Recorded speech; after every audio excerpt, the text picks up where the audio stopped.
চাচা আবু তালেব নিজের কলিজার টুকরা সন্তান হযরত জাফর আলীর চাইতে তিনি ভালোবাসতেন কলিজার মতো করে মুহাম্মদ সাল্লাল্লাহু আলাইহি ওয়াসাল্লামকে।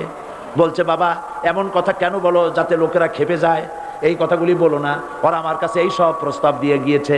রাসূলুল্লাহ প্রস্তাব শুনে এগ্রি করলেন। জি, আমার নবী বলেন, ও আমার চাচা আবু তালেব প্রস্তাবকারীদেরকে শুনিয়ে দিন। হুজুরের সাথে তখন অনেক লোকজন, নাকি অনেক অস্ত্রপাতি, কিচ্ছু নাই, আল্লাহর শক্তি ছাড়া কিছুই না।